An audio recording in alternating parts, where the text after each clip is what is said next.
Indo British advanced pain clinic నొప్పి మాయం surgery దూరం ఫర్ అపాయింట్మెంట్స్ 9155515563. నమస్కారం, వెల్కమ్ టు ఐ డ్రీమ్. ధర్మ మార్గం విత్ విజిత కార్యక్రమానికి స్వాగతం.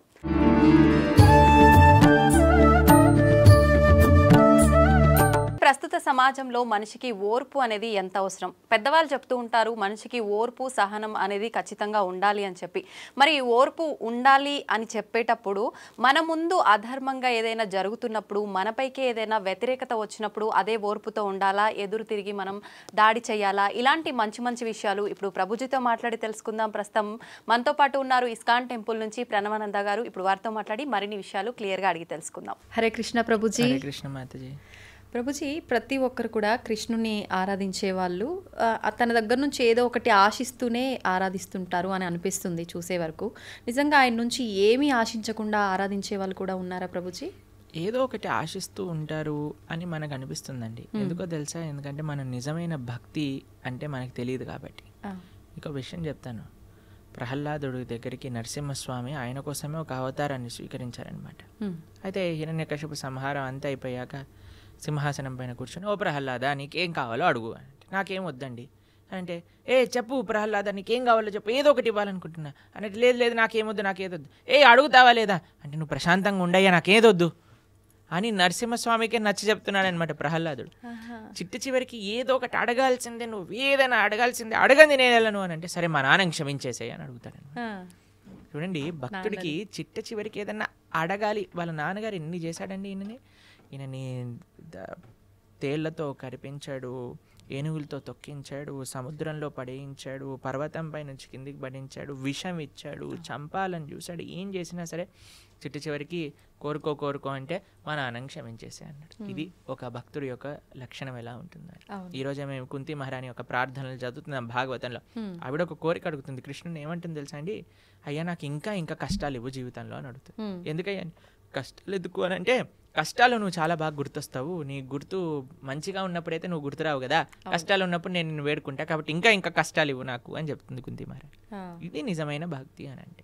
కాబట్టి భగవంతుడి యొక్క భక్తి అని ఎప్పుడైతే ఉంటుందో, భక్తి ట్రాన్స్లేట్స్ టు ప్రేమ. ప్రేమ, నిజమైన ప్రేమలో అండి వేరే వాళ్ళ దగ్గర నుంచి మనం ఏం తీసుకోవాలి అని అనుకోం, మనం ఏమి ఇవ్వాలి అని ప్రయత్నం చేస్తాం. మా గురువుగారు ఒక విషయం చెప్తారు, love means service, love means sacrifice అని అంటారు. ప్రేమ అంటే త్యాగం, ప్రేమ అంటే సేవ.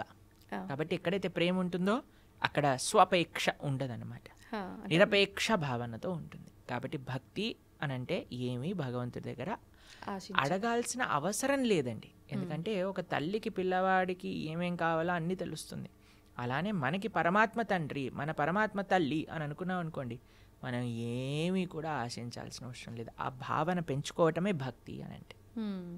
అంత సులభంగా ఎలా వస్తుంది ప్రభుజీ ఆ భావన? ఎప్పుడైతే మనం సాధన చేస్తామో, ఎప్పుడైతే భక్తుల యొక్క సాంగత్యంలో ఉంటామో. ఎందుకంటే అండి, ఎలాంటి వాళ్ళ యొక్క సాంగత్యంలో ఉంటామో అలాంటి ఆలోచనలే మనకు వస్తాయి. ఎలాంటి వ్యక్తుల యొక్క మనస్తత్వం దగ్గర ఉంటాం. మీకు ఒక విషయం తెలుసా అండి? సైకాలజీ చెప్తుంది, you are average of the 5 persons you regularly associate with. ఏమంటుంది? మన మనస్తత్వం అట మన 5 ఫ్రెండ్స్ లేదా మన 5 కాన్స్టెంట్గా అసోసియేట్ చేసే వ్యక్తుల యొక్క యావరేజే మన మనస్తత్వం అవుతుంది.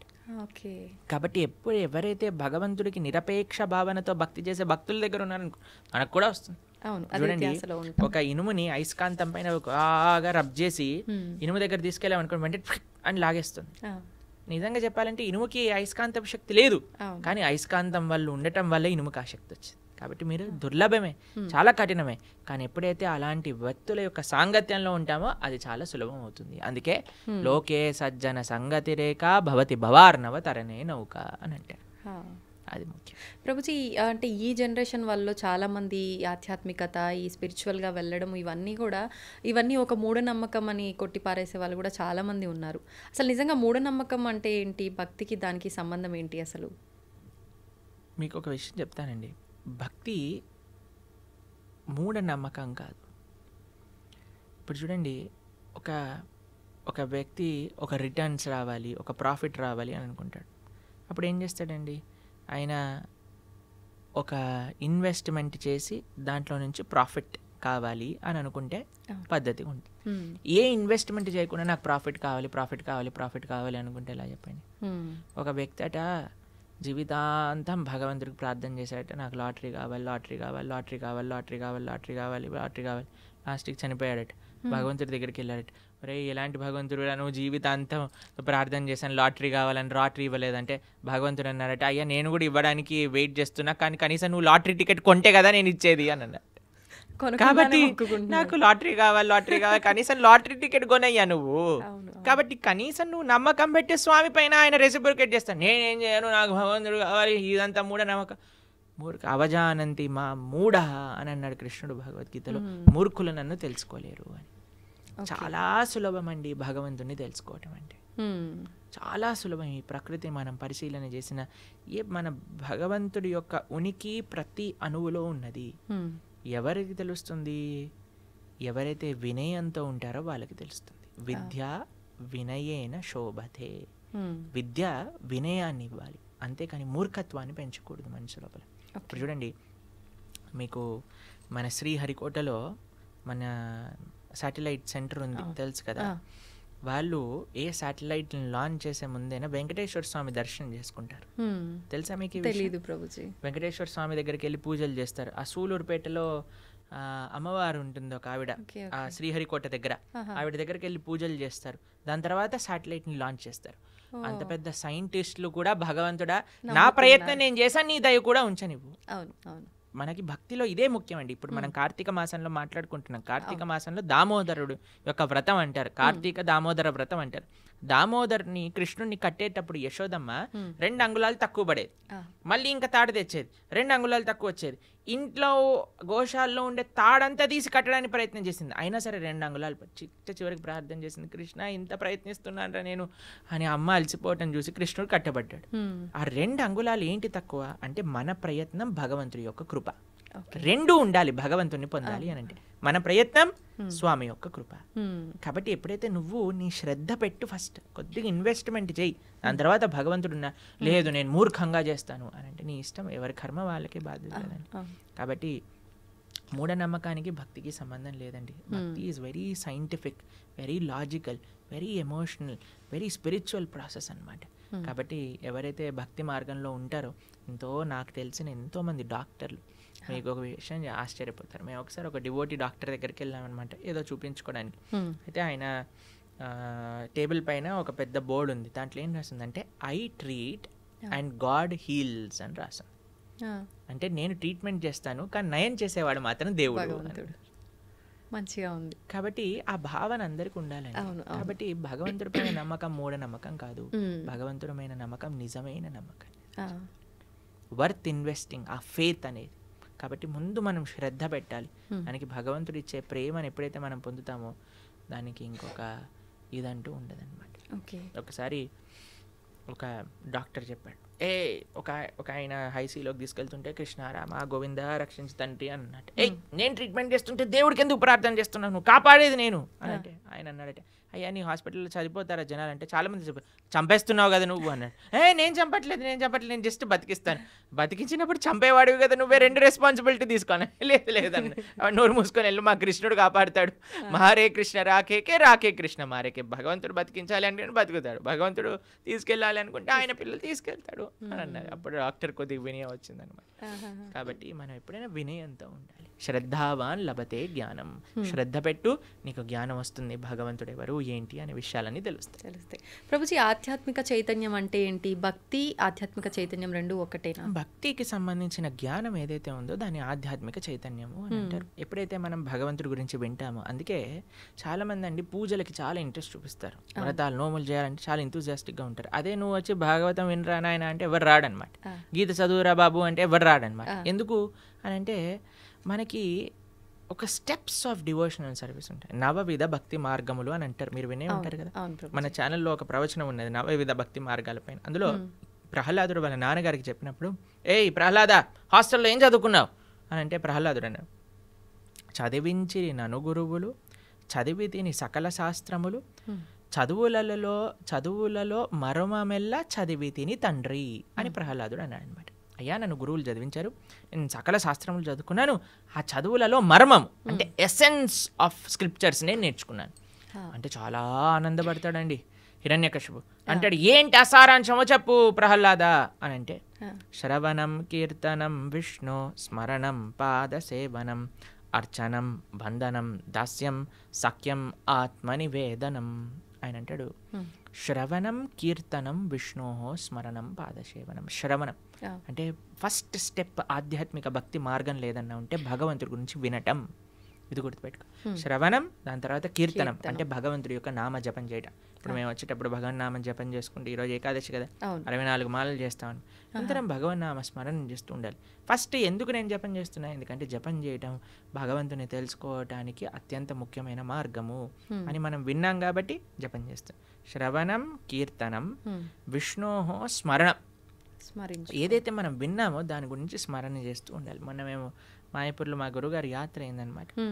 మా గురువుగారు ప్రవచనాలు చెప్పిన విషయాలు ఆలోచిస్తూ ఒకరోజు రాత్రి 2-3 గంటలు నాకు నిద్ర పట్టలేదనమాట. అదే విషయాలు మనసులోకి వస్తున్నాయి. ఆ గురువుగారు ఏం చెప్పారు, ఈ విషయాలు ఎంత బాగా చెప్పారు అనే విషయం స్మరించటం అనేది చాలా ముఖ్యం. శ్రవణం కీర్తనం విష్ణు స్మరణం పాద సేవనం అర్చనం, దాని తర్వాత అర్చనం వస్తుంది, దాని తర్వాత పూజ వస్తుంది. ఎప్పుడైతే మనం శ్రవణం కీర్తనం స్మరణం ఇవి చేస్తామో అప్పుడు మనం చేసే ఆరాధన ప్రేమతో భక్తితో భగవంతుడికి సమర్పణ చేయవచ్చు. కానీ మన వాళ్ళు ఏంటి, ఈ 3 స్టెప్పులు తీసేసి డైరెక్ట్ పూజ, డైరెక్ట్ వ్రతం అందులోకి వెళ్ళిపోతారనమాట. కానీ ఫస్ట్ వినాల్సింది భగవంతుడి గురించి, ఫస్ట్ చేయాల్సింది భగవన్ నామ స్మరణ. దాని తర్వాత భగవంతుడు ఏం చెప్పారు, మన గురువులు ఏం చెప్పారు, భక్తులు ఏం చెప్పారని స్మరించుకోవటం. దాని తర్వాత మనం మెల్లమెల్లగా రావచ్చు. ప్రభుజీ చాలామంది అంటారు, అంటే కొంతమంది ఎలా అంటే ఇప్పుడు మీరు చెప్పినట్టుగా వినటము మాట్లాడటము ఇవన్నీ ఇష్టపడకుండా డైరెక్ట్ పూజ, డైలీ పొద్దున్నే పూజ చేసామా మళ్ళీ మన పనికి మనం వెళ్ళామా అలా ఉంటారు. కొంతమంది ఏమో అసలు పూజలు జోలికే వెళ్ళరు, భగవంతుడు నా మనసులో ఉన్నాడు, నేను మనసులో తలుచుకుంటే సరిపోతుంది అంటారు. నిజంగా ఎలా చేసినా భగవంతుని అనుగ్రహం పొందొచ్చా? మళ్ళీ దామోదర మాసం అన్నాం కదా, దామోదర లీల గురించి ఒక చిన్న విషయం చెప్తాను. యశోదమ్మ ప్రతిరోజు ప్రొద్దున లేవంగానే పెరుగుతో కవ్వం పెట్టి చిలుకుతుంది అన్నాం. ఎందుకంటే గోపికల యొక్క పని వెన్న తయారు చేయటం, పాలు నెయ్యి పెరుగు వెన్న, ఇదే వాళ్ళ పని. రోజు వెన్న చిలుకుతూ ఉండు ప్రొద్దున లేసి. ప్రతిరోజు అందరు గోపికలు అదే పని చేసేవాళ్ళు. ఏం చేసేవాళ్ళు తెలుసా అండి, కేవలం వెన్న చిలికేవాళ్ళు కాదు, నోటితో కృష్ణుడి గురించి పాడుతూ ఉండేవారు అనమాట.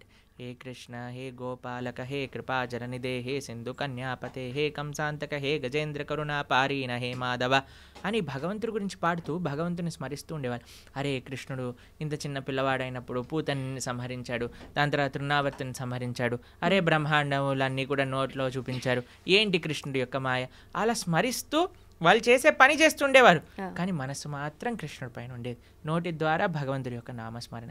కాబట్టి మన డ్యూటీ మనం చేయాలి, మన రెస్పాన్సిబిలిటీస్ మనం చేయాలి.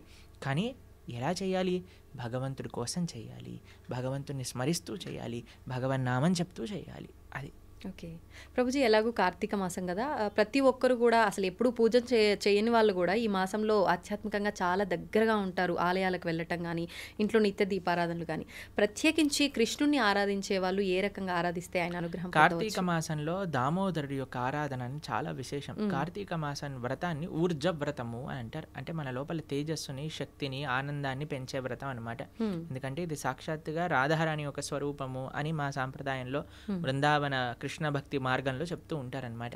ఎందుకు అని అంటే మీరు చూడండి, ఎప్పుడు కృష్ణుడి పక్కనే రాధారాణి ఉంటుంది. మనం చెప్పటం కూడా రాధే కృష్ణ అని అంటాం, సీతారామ అని అంటాం, లక్ష్మీనారాయణ అంటాం. రాధే కృష్ణ అని అన్నప్పుడు రాధా కృష్ణ. కృష్ణుడు భగవద్గీతలో ఒక విషయం చెప్తారు, మాసాన మార్గశీర్షోహం అని అంటారనమాట. మాసములలో నేను మార్గశీర్ష మాసాన్ని అని అంటాడు. మార్గశీర్ష అంటే డిసెంబర్, డిసెంబర్లో వచ్చే ధనుర్మాసం అని అంటారు చూడండి, అది మార్గశీర్ష మాసం. మార్గశీర్షం ముందు వచ్చేది కార్తీకం. కృష్ణుడు మార్గశీర్షం అయితే రాధారాణి కార్తీకం అనమాట. కాబట్టి కృత్తిక అనేది రాధారాణి యొక్క పేరు అనమాట. కాబట్టి కార్తీక మాసంలో చాలా విశేషం. బృందావనంలో అయితే మీరు అడుగు వేయడానికి కూడా ప్లేస్ ఉండదు. బృందావనం ఊరు బయట వెహికల్స్ అన్ని ఆపేస్తారు, అంత రష్ ఉంటుంది. ఎందుకంటే బృందావనంలో పరిక్రమ, బృందావనంలో దామోదరు యొక్క నేతి దీప సమర్పణ, దామోదర అష్టక పారాయణ, బ్రహ్మముహూర్తంలో లేవటం, స్నానాది కార్యములు ఆచరించడం, ఇవన్నీ చాలా విశేషం అనమాట. ప్రభుజీ ప్రతి ఒక్కరికి కూడా ఓర్పు అనేది ఉండాలి, సహనం ఉండాలి, ప్రతిదానికి ఆవేశపడకూడదు, ఎదుటివారు ఏదైనా అన్నప్పుడు మనం ఆలోచించి మాట్లాడాలి అని చెప్తూ ఉంటారు పెద్దవాళ్ళు. అసలు ఓర్పు సహనం గురించి భగవద్గీతలో ఏం చెప్పబడి ఉంది? చాలా చాలా విషయాలు భగవద్గీతలో ఓర్పు సహనం గురించి చెప్పారు. అయ్యా, ఏదైనా సరే సమంగా చూడు. అది నష్టమైనా సరే, లాభమైనా సరే, మంచి అయినా సరే, చెడైనా సరే, మానమైనా సరే, అపమానమైనా సరే, తథా మాన అపమానయోహో సమదృష్టి కలిగిన వాడే నిజమైన ధీరుడు, ముని అని చెప్తూ ఉన్నాడనమాట కృష్ణుడు భగవద్గీతలో. ఎందుకంటే అండి, మనకి సమత్వం చాలా అవసరం. కంట్రోలింగ్ ద ఎమోషన్స్ అనేది చాలా అవసరం. మీకు ఒక విషయం చెప్తాను, చాలా ఈజీ కాదండి, చెప్పినంత ఈజీ కాదు. దానికి మన లైఫ్ స్టైల్ చేంజ్ చేసుకోవాలి. మనం ఎప్పుడైతే రాజసీకమైన వ్యక్తులతో, వస్తువులతో, ఆహారంతో మనం అసోసియేట్ అవుతామో అప్పుడు అది మనం ఎమోషన్స్ని కంట్రోల్ చేసుకోలేమన్నమాట. ఎప్పుడైతే మనం సాత్వికంగా ఉంటామో, ధార్మికంగా ఉంటామో, మీకు ఎగ్జాంపుల్ చెప్పానో లేదో నాకు తెలీదు. ఒకసారి మేము ఒక స్టూడియో నుంచి వస్తున్నప్పుడు ఒక వ్యక్తి మాతో పాటు నడుస్తూ వస్తున్నప్పుడు ఒక ఆయన పరిగెత్తుకుంటూ ఫాస్ట్గా నడిచేసరికి ఈ వ్యక్తిని భుజాలపైన ఇలా డాష్ అయిందనమాట. కింద పడిపోయాడు. కింద పడిపోయి లేసాడనమాట. లేసేసి నా దగ్గరికి వచ్చి, ప్రభుజీ నేను, అప్పుడు ఆయన మాల వేసుకున్నాడు. అయితే ఆయన చెప్పాడు, ప్రభుజీ నేను మాత్రం మాల వేసుకొని ఉంటే వీడు ముక్కు పలిగేది అని అన్నాడు అనమాట. అయితే అన్న, చాలా మంచివాడు అయ్యా, నువ్వు సంవత్సరం పాటు మాల వేసుకొని ఉండు, ఎంతమంది ముక్కులు రక్షింపబడతాయి నువ్వు మాలలో. ఎందుకంటే ఆయన ఏమనుకున్నాడు, అరే నేను ఇప్పుడు మాల వేసుకున్నా, బొట్టు పెట్టుకున్నా, ఇలాంటి వస్త్రాలు వేసుకున్నా, కాబట్టి నేను అనవసరంగా కోపం తెచ్చుకోకూడదు అనే ఒక భావన మనసు లోపల ఉంది. అదే మాల లేకపోయింటే వాడు ముక్కు పలిగిపోయేది. పెద్ద యుద్ధం అక్కడ. అందుకే ఆధ్యాత్మిక భావన ఎందుకు మనకు కావాలి, ఎందుకు మనం బొట్టు పెట్టుకోవాలి, ఎందుకు మనం మాల వేసుకోవాలి, ఎందుకు మనం సాంప్రదాయంగా ఉండాలంటే, ఎప్పుడైతే మనం ఇవన్నీ ఎక్స్టర్నల్ థింగ్స్, చాలామంది అంటారు ఎందుకు ఇవన్నీ అవసరం లేదు, ఇదంతా షో ఆఫ్ అంటారు. కాదండి, ఇవి ఇలా వేసుకున్న వాళ్ళ వల్ల చాలామంది ముక్కులు కాపాడబడుతున్నాయి, చాలామంది బ్రతికి ఆనందంగా ఉంది. ఎందుకంటే మనిషి అంటే ఎమోషనల్ కదా, వెంటనే యాక్ట్ చేయాలనిపిస్తుంది. కానీ ఆధ్యాత్మికత ఏం చేస్తుందో తెలుసా అండి, ఆ మనిషిని ఆలోచింపజేస్తుంది. ఇప్పుడు చూడండి, ఆ వ్యక్తి నడుస్తున్నాడు, వీడు ఏదో త్వరలో ఉన్నాడు కాబట్టి వీడిని డాష్ ఇచ్చి వీడి కింద పడిపోయాడు. వాడు తప్పేమన్నా ఉందా? ఇంటెన్షనల్గా కాదు, ఎవరు చేయరు. కాబట్టి జీవితంలో చాలా ఇలాంటివి ఉంటాయండి. మనం ఆలోచించాం, కానీ ఎవరైతే ఆధ్యాత్మికంగా ఉన్నారో వాళ్ళు ఆలోచిస్తారు. ఆలోచించినప్పుడు ఒక క్షణం ఆగుతారు, ఆగినప్పుడు పరిశీలన చేస్తారు. ఇది మంచిది కాదు అని అనిపిస్తుంది, కానీ ఏమో చూద్దాం, కొన్ని రోజుల తర్వాత మంచి అనిపిస్తుంది. మీకు ఈ కథ చెప్పుంటాను కదా, నేను గుర్రం కథ చెప్పానా మీకు ఒకసారి? లేదు ప్రభుజీ. ఒక వ్యక్తి, ఒక ఆయన ఒక గుర్రం కొనుక్కుంటాడు, డబ్బులన్నీ ఇన్వెస్ట్మెంట్ చేసేసి గుర్రం కొనుక్కుంటాడు అనమాట. గుర్రం కొనుక్కుంటే పక్కింట్లో వాళ్ళందరూ వచ్చారే ఎంత బాగుంది, నువ్వు గుర్రం కొనుక్కున్నావు, ఎంత బాగైంది నీకు అని అంటారు. సరే అని ఆయన అంటాడు, ఏది మంచో ఏది చెడో ఎవరికి తెలుస్తుంది, భగవంతుడికి తెలుస్తుంది కదా. నెక్స్ట్ కొన్ని రోజుల తర్వాత ఈ గుర్రం పారిపోతుంది ఇంట్లోంచి. అందరూ వచ్చి అంటారు, అయ్యో ఎంత చెడైందయ్యా నీకు, గుర్రం పారిపోయింది, నువ్వు డబ్బులన్నీ ఆ గుర్రం పైన ఇన్వెస్ట్ చేసావు, అది వెళ్ళిపోయింది. ఓ 10 రోజుల తర్వాత ఈ గుర్రం 10 గుర్రాలని పట్టుకొస్తుంది అనమాట ఇక్కడికి, వాళ్ళ ఇంటికి. పట్టుకోగానే అబ్బో ఎంత ఆశ్చర్యం, ఎంత మంచిదైంది, నీకు 10 గుర్రాలు పట్టుకొచ్చింది, 10 గుర్రాలు పట్టుకొచ్చిందంటే. కొన్ని రోజులకి ఆ పిల్లవాడు ఇలా హార్స్ రైడింగ్ చేస్తూ కింద పడిపోయి కాలు ఇరిగిపోయింది వాళ్ళ పిల్లవాడి. అందరూ వచ్చి అయ్యో చూసావా ఎంత అన్యాయం జరిగింది నీకు, మీ పిల్లవాడు కాలు పోయింది. ఓ 10 రోజులకి ఆ రాజ్యం పైన యుద్ధం ప్రకటించారనమాట. రాజు అన్నారు, ఎవరైతే 18 ఏళ్ళ పైన ఉన్నారో అందరు పిల్లలు వెళ్ళాల్సిందే, మగ పిల్లలందరూ యుద్ధానికి. అందరిని పట్టుకెళ్ళారు, వీడిని పట్టుకెళ్ళలేదు, ఎందుకంటే వీడి కాలు ఇరిగిపోయింది కాబట్టి. యుద్ధంకి వెళ్ళిన వాళ్ళందరూ చనిపోయారు, వీడు మాత్రం బతుకున్నాడు. ఇప్పుడు చెప్పండి, ఏది మంచి ఏది చెడు ఎలా చెప్తామండి? సమయమే నిర్ధారిస్తుంది, మన కోపి కావాలంతే. ఈ నమ్మకం ఉండాలి, పరమాత్మ నాకు ఏది చేసినా మంచిగా చేస్తాడు. ఇప్పుడు ఆ తల్లి వచ్చింది అనుకోండి, మీరు ఆడుకుంటున్నారు, రేపు ప్రొద్దున ఎగ్జామ్ ఉంది, ఎంత మీరు ఏది చేసినా సరే ఫోన్ కానీ ఆ ఆట కానీ తీసేసి లోపలికి ఇంకో కావాలంటే ఒక చెంప మీద పీకైనా సరే నేను చదివిస్తుంది. అప్పుడు మనం మా అమ్మ అంత రాక్షసి ఇంకొకటి ఎవ్వరు లేరు, మా అమ్మ నా విలన్ అని అనుకుంటాం. కానీ నిజంగా అమ్మ విలనా? కాదు కదా, కాదు, మన అది ఎప్పుడు తెలుస్తుంది? నువ్వు పెద్దగయ్యాక తెలుస్తుంది. నీకు ఈ సమయంలో అది చెడు అనిపిస్తుందేమో, అది ఆ వస్తువు తప్పు కాదు, ఆ వ్యక్తి తప్పు కాదు, ఆ సిచ్యువేషన్ తప్పు కాదు, నీ పరిమితి, నీ మెచ్యూరిటీ లేదు. నువ్వు పెరుగు, అప్పుడు నీకు తెలుస్తుంది ఏది మంచిది. పరమాత్మ ఎవరికీ చెడు చేయరు, ఇది గుర్తుపెట్టుకో.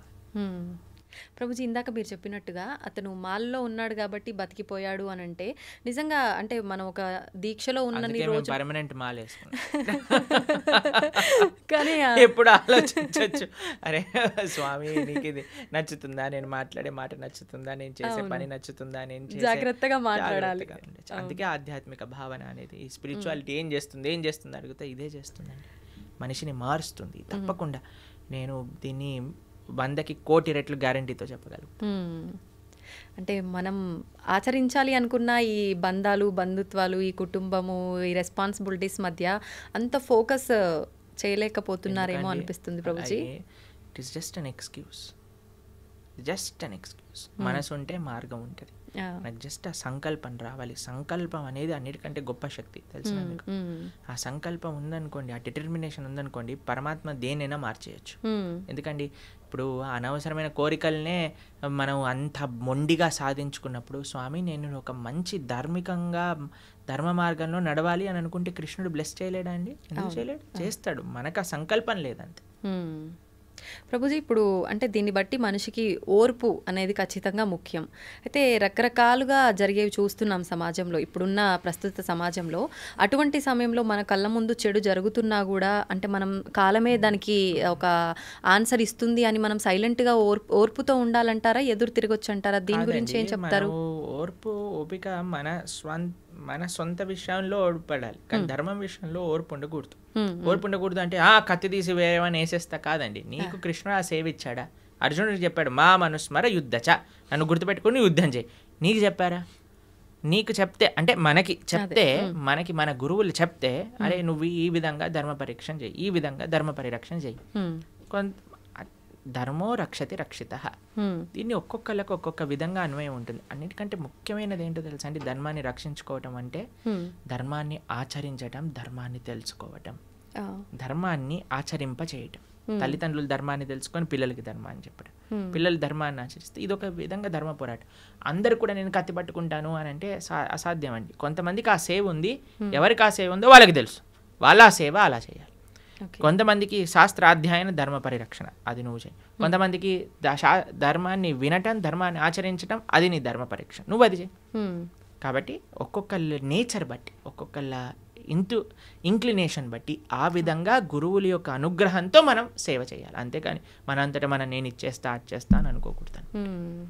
ప్రభుజీ మానవులందరూ కూడా ఖచ్చితంగా భగవత్ ఆరాధనలో ఉండటమే ముఖ్యం. మనుష్య జన్మ వచ్చిందే దానికోసం కదండి. మనుష్య జన్మ వచ్చింది ఎందుకు అని అంటే మనం భగవంతుడిని సేవించి భగవంతుని తెలుసుకొని భగవంతుని చేరడానికి వచ్చింది. కాబట్టి మనిషి భగవదారాధన చేయలేదనుకోండి, ఇంకా మనిషి జీవితం వచ్చి వేస్ట్ కదండి. ఇప్పుడు చూడండి, ఒకళ్ళకి చాలా కష్టపడి ఐఐటి ఖరగ్పూర్లో వచ్చింది సీట్. వాడు వచ్చాక నేను క్యాంటీన్కి వెళ్తాను, నేను సినిమాకి వెళ్తాను, నేను అక్కడికి వెళ్తే ఒరే ఇంత కష్టపడి ఐఐటికి వచ్చిందిరా, చదువుకోరా అని చెప్తా. అంతే కదండి, అవునా కదా? కాబట్టి ఐఐటీలో సీట్ వచ్చినప్పుడు ఏం చేయాలి? వాడు చాలా జాగ్రత్తగా చదువుకోవాలి. ఎందుకంటే దానికి ఉన్న అస్తిత్వమే అది. అంతే, మనుష్య జన్మకుండే అస్తిత్వమే భగవంతుని తెలుసుకోవటం. దాతో బ్రహ్మ జిజ్ఞాస. భగవంతుడు బ్రహ్మమెవరు, భగవంతుడు ఎవరు తెలుసుకొని ఆ భగవంతుని సేవించడమే మనుష్య జన్మ యొక్క సార్థకం చేసుకున్నట్టు. కాబట్టి మనిషి ఆ పని చేయకపోతే ఇంకా పశువు జన్మ వచ్చినా మేలండి, మనిషి జన్మ వచ్చి కానీ ఇది చేయకపోతే అది. ప్రభుజీ కృష్ణుడు ద్వాపర యుగంలో మానవ జన్మ తీసుకున్నారు కదా, మరి ఆయన కూడా అప్పుడు భగవతారాధన చేశారు? మానవ జన్మ తీసుకోలేదండి. కృష్ణుడు మనిషిగా పుట్టలేదు. కృష్ణుడు దేవకీ దేవి యొక్క గర్భం నుంచి ఉదయించాడు, సూర్యుడు ఉదయించినట్టు. వసుదేవుడి యొక్క హృదయంకి వచ్చి దేవకీ దేవి యొక్క హృదయంకి వెళ్ళి దేవకీ హృదయం నుంచి దేవకీ గర్భం నుంచి ప్రకాశితమయ్యారు చతుర్భుజ రూపంతో. మనిషిలా పుట్టాడంటే ఏడుస్తూ పుట్టాడండి. కృష్ణుడు పుట్టినప్పుడు శంఖచక్ర గదా పద్మాలు పట్టుకొని, అమ్మ నువ్వు పూర్వజన్మలో ఇది, నాన్న నువ్వు ఇది, నన్ను తీసుకెళ్లి గోకులంలో దింపేయండి. ఇది మనిషా అండి? మనిషి చేస్తాడా ఇలా? కానీ ఆయన భగవంతుడి మానవ జన్మ కాదు. ఎలా అండి? ఆ రోజుల్లో పూతన రాక్షసు చంపే, తృణావర్తుని చంపే, శకటాసుర, కేసి, హరిష్టాసుర, ప్రలంబాసుర, ఆ సుల్నందరిని చంపేసి గోవర్ధన అని ఎత్తేసి ఫారెస్ట్ పైన మింగేసి మనిషి చేయగలుగుతాడా? అంటే మానవ రూపంలో కృష్ణ పరమాత్మ, మానవ రూపంలో కూడా కాదు. కందర్ప కోటి కమనీయ విశేష శోభం. 1000 మంది కందర్పులు వచ్చినా సరే ఆయన ముందు కళ్ళు తిరిగి పందిపోయే అంత అందం కలిగిన వాడు శ్రీకృష్ణ భగవానుడు. కందర్పులు అంటే, కందర్ప అంటే కామదేవుడు. ఓకే మన్మధుడు కందర్ప కోటి కమనీయ విశేష శోభ అంటే కోట్ల మంది కందర్పులు కూడా ఆయన ముందు ఒక కాకరోజులా ఉంటారనమాట కృష్ణుడు ముందు. అంత సౌందర్యం, అంత శక్తి, అంత వీర్యం, అంత తేజస్సు, అంత జ్ఞానం కలిగిన వాడు శ్రీకృష్ణ పరమాత్మ. అయినా సరే మీరు అడిగిన క్వశ్చన్ చెప్తాను.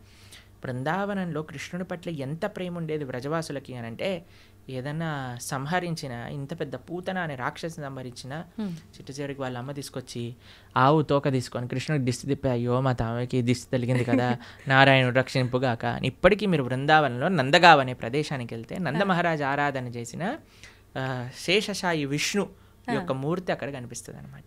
ఆ శేషశాయి విష్ణు యొక్క మూర్తిని నంద మహారాజ్ ప్రతి నిత్యము ఆరాధన చేస్తూ ఉండేవారు. కృష్ణుడి యొక్క కాంక్ష కోసం ఒక నరసింహస్వామిని కూడా, ఆయనే నరసింహుడు, ఆయనకు ప్రార్థించారు, ఓ నరసింహ మా పిల్లవాడిని కాపాడు, ఓ నరసింహ మా పిల్లవాడిని కాపాడు. ఇప్పటికీ నంద మహల్కి వెళ్తే ఆ నరసింహస్వామి, ఆ విష్ణుమూర్తి కనిపిస్తారు అనమాట. ప్రభుజీ, కృష్ణుడు లీలల విషయానికి వస్తే రకరకాల లీలలు అంటే ఆయన ఒక పర్పస్ మీద అక్కడ జన్మ తీసుకున్నా, అక్కడ ఉన్నా కూడా ఈ లీలలన్నీ ఎందుకు అంటే మనకి ఏం తెలియజేయడం కోసం చూపించారు? కోసం ఈ లీలలు చేసింది. ఆయనకి పాపం ఆయన చాలా పనులున్నా అన్న వదిలిపెట్టేసుకొని ఇక్కడికి వచ్చాడు. ఎందుకోసము అని అంటే, ఇప్పుడు చూడండి మన పరమాత్మకి ఎంత, చాలామంది అడుగుతారు, ఏంటి మీ దేవుడికి ఇన్ని లీలలేంటి, అవతారాలేంటి, మా దేవుడు మాత్రం ఎక్కడో పైన స్వర్గానికి అక్కడ ఉంటాడు, అక్కడ నుంచి అన్ని చూసుకుంటాడు. ఇప్పుడు చూడండి ఒక వ్యక్తి ఉన్నారు, ఆయన ఇప్పుడు మీకే చెప్తానండి.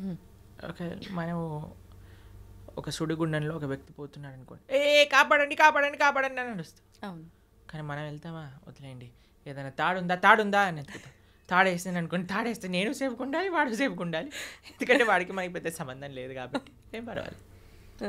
ఇప్పుడు మేము మాయాపూర్లో ఉన్నాం అనమాట. మాయాపూర్ నుంచి వస్తున్నాం కోల్కతా, అక్కడ నుంచి ఇక్కడికి వచ్చాం. అయితే అక్కడ ఒక ఆయన చెప్తున్నారు, ఒక డివోటీ వాళ్ళ మాయాపూర్లో గంగానది ఫ్లడ్స్ వచ్చినప్పుడు ఏమైందట అంటే, బోట్ టాపుల్ అయిపోయింది అనమాట. బోట్ పడిపోయింది, రివర్స్ అయిపోతే ఒక చిన్న పిల్లవాడు నీళ్ళలో పడిపోయాడు, దొరకలేదు.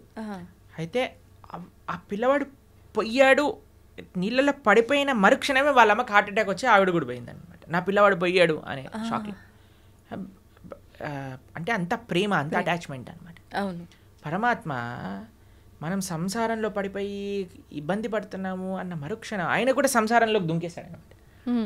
ఎందుకు దుంకేశాడు అంటే మనల్ని కాపాడడానికి. ఎలా కాపాడాడు వీడిని అంటే, వీడికి సినిమా చాలా ఇష్టం కదా అని ఆయన కూడా పాపం సినిమాలో హీరోయిన్ రీల్స్ ఏమంటారు ఆ మూవీ నడిపినట్టుగా ఆయన కూడా అన్ని లీలలు చేశారు. అయ్యో మనుషుడు ఎప్పుడైనా మన లీలలు వింటాడేమో, లీలలు దర్శిస్తాడేమో, లీలలు చూస్తాడేమో, లీలల గురించి అనుభవిస్తాడేమో, అయ్యో లీలల పైన ప్రేమ పెంచుకుంటే, నా నామం పట్ల ప్రేమ పెంచుకుంటే నా దగ్గరకు వచ్చేస్తాడు కదా అని పాప ఆయన అంత ప్రయత్నం చేశాడు. కానీ మన వాళ్ళు భాగవతం చదవరు, వినరు, భగవద్గీత చదవరు, వినరు. ఎంత అన్యాయం చెప్పండి. స్వామి మన కోసం అంత కష్టపడుతున్నప్పుడు మనం ఎంత కష్టపడాలి స్వామి కోసం? అది ప్రభుజీ, అందరూ అంటే మనం ఎవరైతే ఉన్నామో ప్రతి ఒక్కరు కూడా నా బిడ్డలే అని చెప్పి భగవంతుడు అంటుంటారు. అయితే మరి కొంతమంది ఏమో మంచి మార్గంలో వెళ్తుంటారు, కొంతమంది చెడు మార్గంలో వెళ్తుంటారు. అందరము ఆయన బిడ్డలే అయినప్పుడు ఆ మార్గంలో వెళ్ళే వాళ్ళని మంచి మార్గంలోకి తీసుకొచ్చే ప్రయత్నం భగవంతుడు ఎందుకు చేయట్లేదు అంటారు? చేస్తున్నాడు కదండి, ఇంటర్వ్యూ అదే మార్గం. కానీ అందరూ మారట్లేదుగా ప్రభుజీ, కొంతమందిలో మార్పు వస్తుంది. అదే అంటున్నా, పరమాత్మ ఆయన ప్రయత్నం చేస్తున్నాడు. ఇప్పుడు గుర్రాన్ని చెరువు వరకు తీసుకెళ్ళొచ్చు కానీ నీళ్ళు దాయించలేం కదండి. పడుకున్నవాడిని లేపచ్చు కానీ పడుకున్నట్టు నటిస్తున్నవాడిని లేపలేం కదండి. పరమాత్మ ఆయన వైపు నుంచి ఆయన ప్రయత్నం చేస్తున్నారు. ఆ పరమాత్మ చేసే, ఇప్పుడు చూడండి ఈ వీడియో ఎవరి దగ్గర వచ్చింది అనుకోండి, బై మిస్టేక్ రావట్లేదండి. పరమాత్మ మన గురించి ఆలోచించాడు కాబట్టి ఏదో ఒక రూపంలో పంపిస్తూ ఉంటాడు. భక్తుల్ని మన దగ్గర పంపించేదే స్వామి అనుగ్రహిస్తే కానీ పంపించడండి. ఎందుకంటే ప్రపంచంలో ఎంతో మంది, కొన్ని వేల మంది మారుతున్నట్టు మేము చూస్తున్నాం. ఎందుకు? కేవలం శ్రవణం వల్ల. కాబట్టి ఎవరికైతే ఆ ముఖ్యత్వం తెలుసో, ఇప్పుడు చూడండి ఒక ఆయనకి 1 kg వెయిట్ ఉండే వజ్రం ఇచ్చారట. ఆయన ఏమనుకున్నట్టు, బాగానే ఉంది, మా ఇంట్లో ఆ త్రాసు పనిచేయట్లేదు, ఆ కేజీ మాపు చేసి అది లేదని ఈ కేజీ తీసుకొని అక్కడ పెట్టి ఉప్పు పప్పు అన్నీ వే చేసి ఇస్తున్నాడట. అయితే ఒక ఆయన వచ్చిన వాడు చూసాను, అమ్మో 1000 వచనం. నేను అన్నాడట, ఒరే ఈ కేజీ మాపు నేను ఇస్తా, ఈ రాయి నాకు ఇచ్చేసే అన్నాడు. సరే ఈ రాయి తీసుకొని నాకు మాపు కావాలని ఆ వజ్రం ఇచ్చేసాడట. వాడు పెట్టుకొని పెద్ద కోట్లు సంపాదించుకున్నాడు. ఎందుకు వాడికి విలువ తెలుసు, విలువ వీడికి విలువ తెలీదు. తెలియదు. కాబట్టి విలువ తెలియాలండి మనకి. ఆధ్యాత్మిక మార్గం యొక్క విలువ, ఒక సాధు సాంగత్యం యొక్క విలువ, ఒక భాగవత ప్రవచనం యొక్క విలువ. శ్రీకృష్ణ భగవానుడు మనకి చెప్తున్నాడు ఒక విషయం, మనకి ఇంత మనుష్య జన్మలో ఇంతమంది ఎన్నో విషయాలు వింటూ ఉంటే నా దగ్గరికి కృష్ణుడు ఈ విధంగా కృష్ణుడు భక్తి గురించి చెప్పే విధంగా నాకు తెలిసింది అంటే మనం మారడానికి ప్రయత్నం చేయాలి. అప్పుడు పరమాత్మ యొక్క కృప అనేది ఉంటుంది, లేకపోతే ఉండదు. ప్రభుజీ, ఇలాంటి మాటలు విన్నప్పుడు చాలామంది వెంటనే అరే నిజంగా ఇలా వెళ్తే బాగుంటుంది కదా అని అనుకుంటారు. కొంతమంది ఏమో అక్కడే ఆగిపోతారు వినడం దగ్గరే, కొంతమంది ముందుకెళ్తారు. ఇలా ఆగిపోయిన వాళ్ళు అనుకుంటారు రేపు నుంచి ఈ బ్రహ్మముహూర్తంలో లేవాలట, లేద్దాము, ధ్యానం చేద్దాము, భగవంతుని స్మరణలో ఉందాము అని. కానీ అనుకున్నట్టుగా చేయలేరు, వదిలేస్తుంటారు ఎక్కడికక్కడ. అలాంటి వాళ్ళు నిజంగా నిత్య జీవితంలో ఏ రకంగా కనుక ఫోకస్ చేస్తే బాగుంటుంది అంటారు? అన్నిటికంటే మెయిన్ రీజన్ ఆగిపోవడానికి భక్తుల యొక్క సాంగత్యం లేకపోవటం. ఈ ప్రపంచంలో మనం ఏదైనా మంచి వైపు వెళ్ళాలి అని అంటే చాలా కఠినమైనది. మంచి వైపు వెళ్ళాలి అని అంటే మంచి మనుషుల యొక్క సాంగత్యం కావాలి. అందుకే మనం ప్రతిరోజు ఉదయం పూట, ప్రతిరోజు మేము ప్రొద్దున పూట మా భక్తులందరూ కలిసి జూమ్స్లో జపం చేసుకుంటారు. సుమారుగా 500-600 మంది ప్రతిరోజు ప్రొద్దున పూట వస్తారు, జపం చేసుకుంటారు. ప్రతిరోజు క్లాస్ ఉంటుంది. ఈరోజే ఏకాదశి రోజు మేము భాగవతంలో కుంతి మహారాణి యొక్క ప్రార్థనల నుంచి క్లాస్ చెప్పామన్నమాట.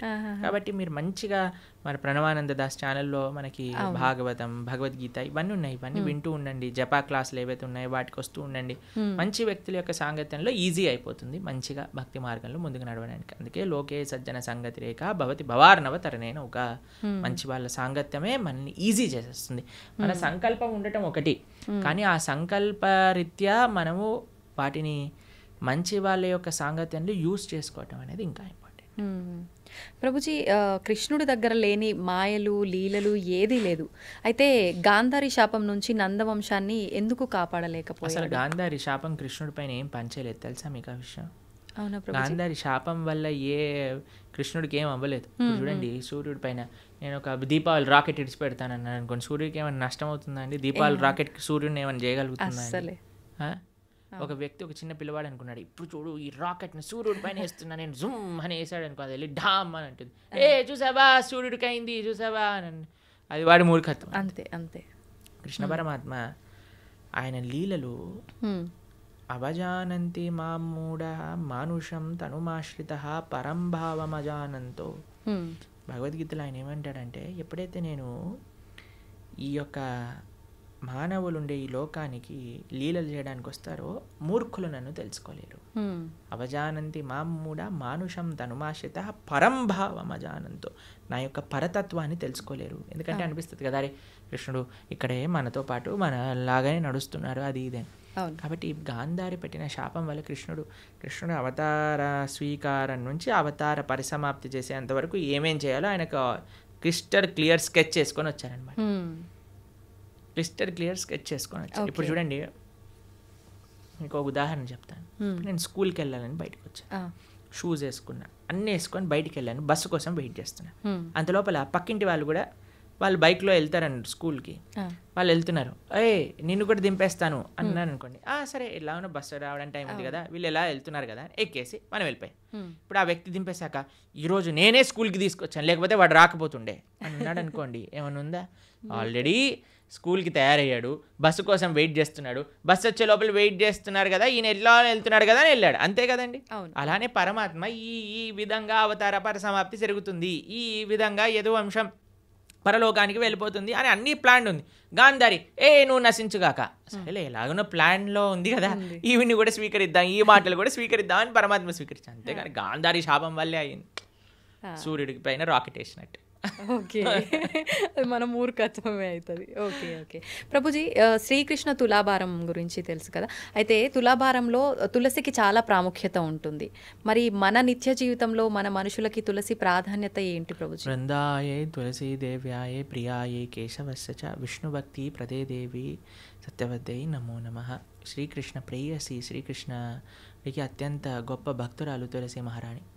మనము చాలా జాగ్రత్తగా తులసి మహారాణి యొక్క ఆరాధన చేయాలి. చాలామంది అనుకుంటారు స్త్రీలు ఒక్కలే ఆరాధన చేయాలి, కాదండి. ప్రతి ఒక్కళ్ళు, పురుషుడైనా స్త్రీ అయినా పిల్లవాడైనా పెద్దవాడైనా వృద్ధుడైనా అందరూ తులసి మహారాణికి ప్రదక్షిణ చేయాలి. 4 ప్రదక్షిణలు చేయాలి, నీళ్లు ప్రతిరోజు సమర్పణ చేయాలి. మా ఆలయాల్లో ప్రతిరోజు ప్రొద్దున సాయంత్రం తులసి ఆరాధన జరుగుతుంది. మీరు చూడండి, ఇస్కాన్ టెంపుల్కి వచ్చి ఆ పూజ ఏదైతే భగవంతుడు ఉండే గర్భగృహంలో ఉంటారో అక్కడ తులసీదేవి కూడా ఉంటుంది. తులసీదేవికి వస్త్రాలు వేసి తులసీదేవిని ఆశీర్వజేస్తారు. విగ్రహ రూపంలో విగ్రహ రూపంలో కాదు, తులసి కోటకే వస్త్రాలు సమర్పణ చేసి అక్కడ పెడతారనమాట. ఎందుకంటే ఆవిడ సాక్షాత్తుగా కృష్ణుడి యొక్క పరమ భక్తురాలు కాబట్టి. అందుకే కృష్ణుడికి పెట్టే నైవేద్యం, ఏ అభిషేక ద్రవ్యం, నీరు, దేన్నైనా సరే తులసి వేయకుండా సమర్పణ చేయొద్దు భగవంతుడికి. తులసి పెడితేనే స్వామి స్వీకరిస్తారు. తులసి పెట్టిన నైవేద్యం భగవంతుడు స్వీకరించారు, భక్తులు కూడా అలాంటి నైవేద్యాన్ని స్వీకరించారనమాట. కాబట్టి విష్ణు తత్వానికి ఎక్కడైనా సరే నైవేద్యం పెట్టామంటే తులసి పెట్టి మాత్రమే చెయ్యాలి. కాబట్టి తులసి ఆరాధన ముఖ్యంగా కార్తీక మాసంలో ప్రతి నిత్యం కూడా మనం 3 సార్లు నీళ్లు వేసి 4 సార్లు ప్రదక్షిణ చేయాలి. తులసి మహారాణికి దీపం పెట్టాలి తులసి దగ్గర, తప్పనిసరిగా ప్రతి ఒక్కరు చేయాల్సిన పని. ప్రభుజీ, తులసిలో కూడా 2-3 రకాల తులసులు ఏదైనా పర్వాలేదు. ఓకే. అయితే ముఖ్యమైన పర్వదినాల్లో తప్ప సాయంకాలం సమయంలో దీపారాధన చేయకూడదు తులసి దగ్గర అని చెప్పి అంటుంటారు. ప్రతిరోజు చేయాలి, ప్రొద్దున రాత్రి భగవంతుడి ఆలయంలో, భగవంతుడి యొక్క పూజా మందిరంలో తులసి మహారాణి దగ్గర ప్రొద్దున రాత్రి నిత్యము ప్రతిరోజు చేయాలి దీపారాధన. ఓకే. ప్రభుజీ, కృష్ణుడి విషయానికి వస్తే గోపికలతో రాసలీలలు ఆడుతుంటాడు బృందావనంలో అని చెప్పి అంటుంటారు. అయితే దాన్ని తప్పుగా కూడా భావించకూడదు అని అంటుంటారు. మరి కామక్రీడకు రాస క్రీడకు తేడా ఏంటి? అసలు అది కామక్రీడ అని భావించొద్దంటారా? అసలు రాసలీల అంటే ఏంటి, అసలు కామం అంటే ఏంటి, ఇవన్నీ తెలుసుకోవాలి ఫస్ట్. ఇప్పుడు చూడండి, కృష్ణుడు రాసలీల చేసినప్పుడు ఆయన వయసు ఎంతో తెలుసా అండి? 6 సంవత్సరాలు. చిన్నపిల్లడు. 6 సంవత్సరాల పిల్లలు అమ్మాయిలు అబ్బాయిలు అందరూ కలిసి ఆడుకుంటున్నారు అనుకోండి, మీరు ఏమంటారు? ఏ దూరం జరుగు, అమ్మాయి దగ్గర ఆడద్దు అని అంటారా మీరు ఎప్పుడైనా? లేదు. మీరు ఎప్పుడైనా అలా చేశారా మీ పిల్లలతో? ఎప్పుడైనా అందరు చిన్న పిల్లలు అందరూ కలిసి ఆడుకుంటున్నారు అనుకోండి, ఎప్పుడైనా డిఫరెన్షియేషన్ చూస్తామని? 6-7 సంవత్సరాల వయసు ఉన్న పిల్లవాడండి రాసక్రీడ జరిగినప్పుడు, తెలిసినా మీకు? ఇంకో విషయం చెప్తాను. గోపికలు అంటే ఎవరు? గోపికలు అంటే స్త్రీ, కృష్ణుడు అంటే పురుషుడు కాదండి. కృష్ణుడు యొక్క శక్తియే గోపిక. కృష్ణుడి యొక్క హ్లాదిని శక్తి యొక్క స్వరూపములే గోపికలన్నీ కూడా, శ్రీమతి రాధారాణి కూడా. కృష్ణుడే సాక్షాత్ ఒక పిల్లవాడు. ఇప్పుడు నేను అద్దంలో చూసుకుంటానండి, అద్దంలో చూసుకుంటూ నేను ఇలా అనుకోండి, అద్దం పైన ప్రభుజీ ఎంత ధైర్యం, మా ప్రభుజీని కొడతావా అని అంటారా మీరు? అరే నీ ఇష్టం, ఇక నీ అద్దం నీ రిఫ్లెక్షన్ ఏదైనా చేసుకో, నువ్వు ఎంత ముద్దు వస్తున్నావా, నువ్వు రాసి ఒకటైనా పెట్టు, ఏదైనా చేసుకో, అది నువ్వు నీ రిఫ్లెక్షన్, అంతే కదండి. అంతే. కృష్ణుడు ఏ తత్వమో గోపికలది అదే తత్వం. ఆయన యొక్క హ్లాదిని శక్తి స్వరూపములే గోపికలు, దాంట్లో వేరేది ఏ విషయం కాదండి. ఇప్పుడు రాస నృత్యం అంటే ఏంటి అనుకుంటున్నారు? అదొక నృత్యం, ఆనంద స్వరూపం. అది ఒక స్త్రీ పురుషుని మధ్యలో జరిగే, మీరు అంటున్నారు కదా, ఏదో భౌతికమైన సంబంధం కాదండి. అది సాక్షాత్తుగా ఒక జీవాత్మ పరమాత్మ కలిసినప్పుడు పొందే ఆనందాన్ని రాసలీల అని అంటారు. రాసలీల శుకదేవుడికి అన్నిటికంటే ఫేవరెట్ పాస్ టైం భాగవతంలో. శుకదేవుడు ఎవరో తెలుసా అండి? శుక మహర్షి. ఆయన పుడుతూనే తల్లి గర్భం నుంచి నడుచుకుంటూ వెళ్ళిపోయాడు. ఎలాంటి వైరాగ్యం కలిగిన వాడు అని అంటే, ఆయన స్త్రీలు స్నానం చేస్తున్న సరస్సు పక్క నుంచి వెళ్తే స్త్రీలందరూ బిందాస్గా స్నానం చేస్తున్నారనమాట, వస్త్రాలు కూడా కప్పుకోలేదు. వ్యాసుల వారు అడుగుతారు, అయ్యా ఏంటి మీరు అని అంటే, ఆయనకండి స్త్రీ పురుష భేదమే లేదు, ఆయన అంతా ఆత్మజ్ఞాన తత్వంలో రమించేవాడు, కాబట్టి మాకు ఆయన డిఫరెన్సియేషనే తెలియలేదు. ఎందుకంటే స్త్రీకి చాలా తొందరగా పురుషుడి దగ్గర ఏదైనా చెడు భావన ఉంటే కనిపట్టేయచ్చండి. కానీ ఆ స్త్రీలు అంత వైరాగ్యం కలిగిన శుక మహర్షి ఏంటో తెలుసా అండి? ఆవు పాలు పితికినంత సమయం కంటే ఎక్కువ ఒక ప్రదేశంలో ఉండలేరు, అంత వైరాగ్యం కలిగిన వ్యక్తి. ఆయనకి ఫేవరెట్ లీల రాసలీల. అంటే అంత వైరాగ్యం కలిగిన వ్యక్తి ఒక భౌతికమైన గర్ల్ ఫ్రెండ్ బాయ్ ఫ్రెండ్ విషయాలు మాట్లాడతారా అండి? అది కూడా ఎవరి ముందు? పరీక్షిత్ నరేంద్రుని ముందు. వేలాది మంది ఋషులు యోగులు మునులు కూర్చొని శ్రవణం చేస్తున్న ఒక సభలో. కాబట్టి మనం భగవంతుడి యొక్క తత్వాన్ని కమెంట్ చేయటం కంటే ముందు అసలు ఏంటా తత్వము అని చదువుకోవాలి. అందుకే మీ అందరికీ నేను చెప్పేది ఏంటంటే, భాగవతం వినండి, భాగవతం చదవండి. మన ఛానల్లో ప్రణవానంద దాస్ అనే ఛానల్లో 47 లెక్చర్లు శ్రీమద్ భాగవతం, కేవలం 47 గంటలు మీరు ఇస్తే కృష్ణుడి యొక్క పరిపూర్ణ తత్వం అనేది మనం అర్థమవుతుంది. అది మాత్రం మిస్ చేయకుండా చూడండి. కృష్ణతత్వం గురించి, మన సనాతన ధర్మం గురించి మొత్తం అర్థమవుతుంది. ఫస్ట్ నుంచి లాస్ట్ వరకు వినండి, మొత్తం క్లారిఫై అవుతుంది. ప్రభుజీ వైరాగ్యం అన్నారు కదా, చాలామంది వాళ్ళ లైఫ్లో కూడా అన్ని కష్టాల నుంచి తట్టుకోలేక ఇబ్బందులు పడి దాని నుంచి బయటికి రాలేక వైరాగ్యం చెందుతుంటారు. ఇంకా లైఫ్ వద్దు, ఎందుకు ఈ ఫ్యామిలీ లైఫ్, రకరకాలుగా.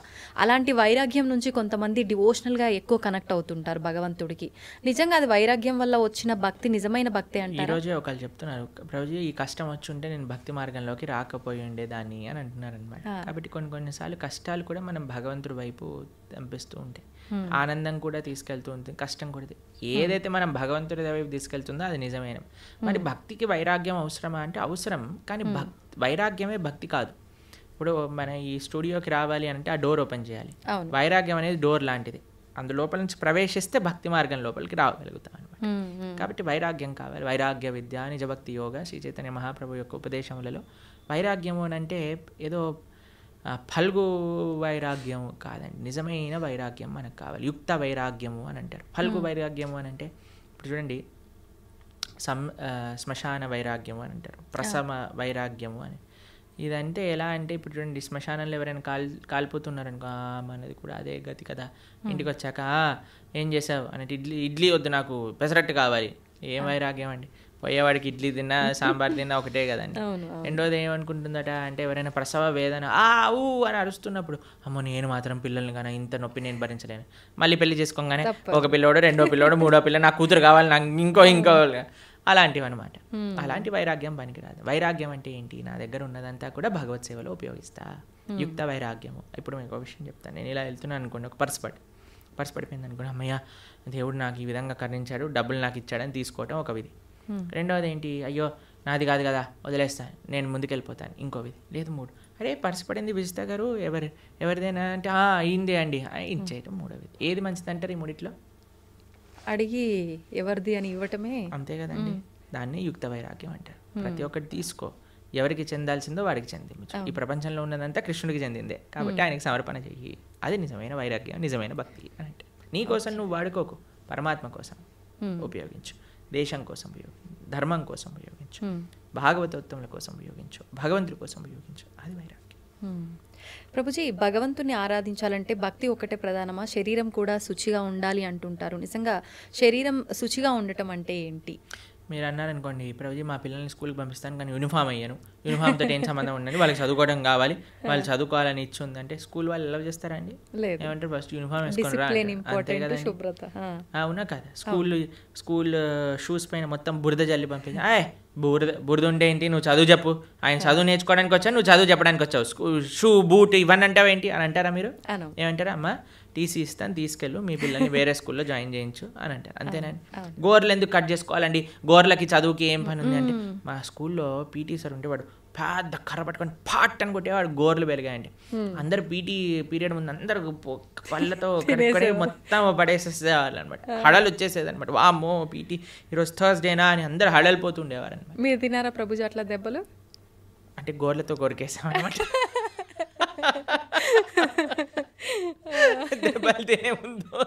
ఓకే, తెలివైన మూవ్ అనమాట అక్కడ. అయితే భక్తికి చాలా మంది అడుగుతారు, ఈ శుచి ఏంటి, స్నానం చేయటం ఏంటి, ఇదంతా మూర్ఖత్వం, వీళ్ళంతా చాదస్తం, పైత్యం అని అంటూ ఉంటారు. కాదండి, మీకు భక్తి హృదయంలో ఉండాలి అని అంటే దాన్ని ఎక్స్టర్నల్గా కొన్ని రూల్స్ అండ్ రెగ్యులేషన్స్ పాటించాలి. శుచి, స్నానం, ప్రొద్దున లేవంగానే స్నానం చేయటం, మనం కాలకృత్యాలు తీర్చుకున్నాక స్నానం చేయటం, మడితో ఉండటం, అక్కడిక్కడ ముట్టుకోకుండా మంచిగా ప్రేమతో భగవంతుడికి నివేదన చేయటం, ఇవన్నీ కూడా ఆధ్యాత్మిక మార్గంలో మనకి మంచి వైపు నడిపిస్తూ ఉంటుంది అనమాట. కాబట్టి శుచి, శుభ్రత అనేది చాలా ఇంపార్టెంట్ అండి. ఇప్పుడు చూడండి, ఈ రూమ్ అంతా నీట్గా ఉంది కాబట్టి ప్రశాంతంగా మనం మాట్లాడుకోగలుగుతాం. కెమెరామ్యాన్లు వాళ్ళు పనిచేస్తున్నారు, మనం ఇక్కడ ఇంకా మొత్తం చిందర బిందర పేపర్లు ఇక్కడ పడిపోయి, ఆ లైట్లన్నీ కింద కూసిపోయి, మొత్తం గోలగోలు ఉందనుకోండి, మనకి చెప్పాలి, మాట్లాడాలి, ఫస్ట్ ఈ రూమ్ క్లీన్ చేయండి తర్వాత చేస్తామంట. అంతే కదండి. అంతే. ఏంటండి మేము ఇంటర్వ్యూ చేయడానికి వచ్చాం, ఇంటర్వ్యూ చేయండి, ఇవన్నీ ఎందుకు అని అన్నారనుకోండి, బాగుండదు కదా అది. కాబట్టి శుచి, శుభ్రత డైరెక్ట్గా మనసుకి కనెక్షన్. ఇప్పుడు చూడండి, ఇంటికి వచ్చారనుకోండి, ఇంట్లో అన్నీ నీట్గా ఉండి చక్కగా సాంబ్రాణి, మా ఇంటికి వచ్చినప్పుడు బ్రహ్మాల ఆరాధన చేశాక సాంబ్రాణి పొగ వేస్తారనమాట. అప్పుడు ఆ ఆధ్యాత్మిక గుడికి వచ్చిన వాతావరణంలో లాగా ఉంటుందన్నమాట. అంతేగాని అన్ని చిందరబందర వేసి అందరు ఇలా పడిపోయి కూర్చున్నారు అనుకోండి, అప్పో ఎందుకు వచ్చాను రా బాబు, ఎక్కడికైనా వెళ్ళిపోతే బాగుండు అనిపిస్తుంది. కాబట్టి మనకి మనసుకి బాహ్యమైన శుచి శుభ్రత వీటికి కనెక్షన్ ఉంది. కాబట్టి దాన్ని జాగ్రత్తగా తెలుసుకొని మనం శుచి శుభ్రత పాటించాలి. మన ఛానల్లోనే సదాచారము అనే ఒక కోర్స్ మనం చేసామన్నమాట. ప్రణవానంద దాస్ ఛానల్లోనే సదాచారం గురించి చెప్పాను. అసలు వంట ఎలా చేయాలి, అసలు మనం శుభ్రత ఎలా మెయింటైన్ చేయాలి, స్నానం ఎలా చేయాలి, అన్ని విషయాలు అందులో ఉన్నాయి. 7 లెక్చర్లు ఉంటాయి. మొత్తం శుచి శుభ్రత గురించి తెలుసుకోవచ్చు అనమాట. అది కూడా వినండి, చాలా మంచి పనికొస్తుంది. ఓకే ప్రభుజీ, చాలామంది కాదు, ప్రతి ఒక్కరు కూడా అసలు ఏది శాశ్వతం కాదు అని అందరూ చెప్తుంటారు. అయితే అది తెలిసి కూడా మనం అన్నిటిపైన వ్యామోహం పెంచుకోవడము, ఈ బంధాలు బంధుత్వాలు వీటన్నిటిపైనే ఫోకస్ చేస్తూ ఉంటాం. ఎంతసేపు కూడా లగ్జరీ లైఫ్కి అలవాటు పడిపోతుంటాము. అసలు ఏంటి, నేను ఎందుకున్నాను, ఎందుకు వచ్చాను, అసలు ఎందుకు జీవించున్నాను, నేను అసలు ఏం చెయ్యాలి అనేది ఎలా అర్థమవుతుంది? ఈ ప్రశ్నలకు సమాధానం. ఇప్పుడు 2 ఎక్స్ట్రీమ్స్లో ఉంటారండి. ఒకటి 2 అటాచ్డ్ లేదా 2 డిటాచ్డ్. భక్తి అలా కాదు. భక్తి అండర్స్టాండ్ యువర్ పొజిషన్. నువ్వు భగవంతుడి యొక్క దాసుడు, ఇవన్నీ కూడా భగవంతుడు ఇచ్చినవి. కాబట్టి ఇప్పుడు చూడండి, మీకు ఇంతకుముందు చెప్పాను అనుకుంటా, మాకు ఏదన్నా వస్తువు కానీ ఏదన్నా మేము యూజ్ చేసాం అనుకోండి, ఫస్ట్ దానిపైన ఐసీఓ ప్రణవానంద దాస అని రాస్తాం మేము. ఐసీఓ అంటే ఇన్ కేర్ ఆఫ్, అంటే ఇది నాది కాదు, నాకు కృష్ణుడు ఇచ్చింది, నేను దీని కేర్ టేకర్ని మాత్రమే. ఈ భావన ఉండాలి. నీ కొడుకు పైన, భార్య పైన, భర్త పైన, ఇల్లు పైన, గాడి పైన, చుట్టాల పైన, వస్తువుల పైన, అన్నిటికీ ఇదే భావన. ఇది పరమాత్మ భగవంతుడు నాకు ఇచ్చాడు, దీన్ని నేను జాగ్రత్తగా చూసుకుంటా. కానీ ఎవరిచ్చారు? భగవంతుడు. నా ప్రేమ భగవంతుడి పైన. భగవంతుడు ఇచ్చిన వస్తువు. ఇప్పుడు నేను మీకు ఒక గిఫ్ట్ ఇచ్చాను అనుకోండి, ఎంత బాగా పెట్టుకుంటారే, ప్రభుజీ ఇచ్చారు ఈ గిఫ్ట్ని, జాగ్రత్తగా పెట్టుకోవాలి అని అనిపిస్తుంది. ఎందుకు? గిఫ్ట్ పైన ప్రేమ లేదా ఒక వ్యక్తి పైన గౌరవమా? ఇప్పుడు మీకు చాలా ప్రేమతో మీ తమ్ముడు కానీ, అన్నయ్య కానీ, చెల్లి కానీ, అక్క కానీ ఒక గిఫ్ట్ ఇచ్చారనుకోండి, ఐఫోన్ ఇచ్చారు. ఐఫోన్ నాకు చాలా ఇష్టం. ఎందుకు నీకు ఐఫోన్ ఇష్టము అని అంటే, అయ్యో మా తమ్ముడు, అక్క, చెల్లి, అన్న ఎవరో ఒకరు నాకు ఈ గిఫ్ట్ ఇచ్చారు కాబట్టి. అన్నకి యాక్సిడెంట్ అయింది, పోతే పోనీ ఐఫోన్ ఉంది కదా, ఐఫోన్ చూసుకుంటాను అన్నారు అనుకోండి. అరే నీకు అన్న ముఖ్యమా ఐఫోన్ ముఖ్యమా? నాకు ఐఫోన్ ముఖ్యం అని అంటే నిజంగా అన్న పైన ప్రేమ అండి? లేదు. అన్న పైన ప్రేమ మీకు ఆ ఫోన్ పైన రిఫ్లెక్ట్ అవుతుంది. అన్న ఇచ్చాడు కాబట్టి నాకు ఇది ప్రేమ అని అనిపిస్తుంది. అట్లనే భగవంతుడు అయిన ప్రేమ ఎప్పుడైతే ఉంటుందో అన్ని సంబంధాలు బాగుంటాయి. ఎందుకంటే వీళ్ళందరినీ కూడా భగవంతుడితో కనెక్షన్తో చూస్తాం కాబట్టి.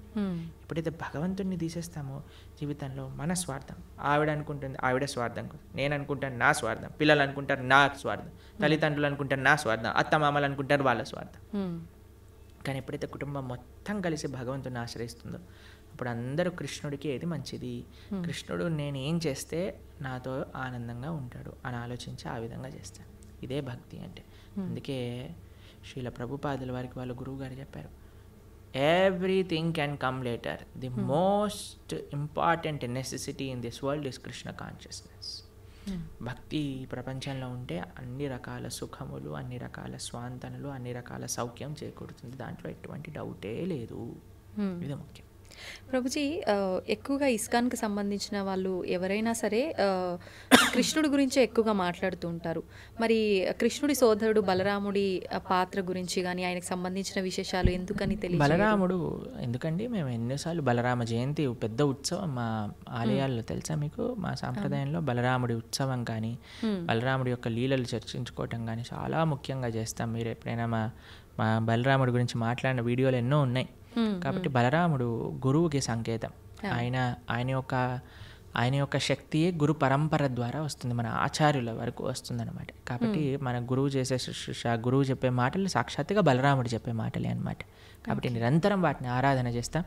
బలరాముడికి ఆధ్యాత్మిక శక్తి ఇస్తాడనమాట. చాలా ముఖ్యమైనది. నిజంగా చాలా మంచి విషయాలు తెలియజేశారు ప్రభుజీ. ముఖ్యంగా కార్తీక మాసము, దామోదర పూజ, ఎక్కువగా కృష్ణుని ఆరాధించే వాళ్ళు ఉంటారు. ప్రత్యేకించి ఈ మాసంలో ఎలా ఆరాధించాలి, ఏంటి అసలు ఈ సమాజంలో మనం భక్తి మార్గం వైపు ఎలా వెళ్ళాలి, ఇలాంటి మంచి విషయాలు తెలియజేసినందుకు ధన్యవాదాలు ప్రభుజీ. హరే కృష్ణ.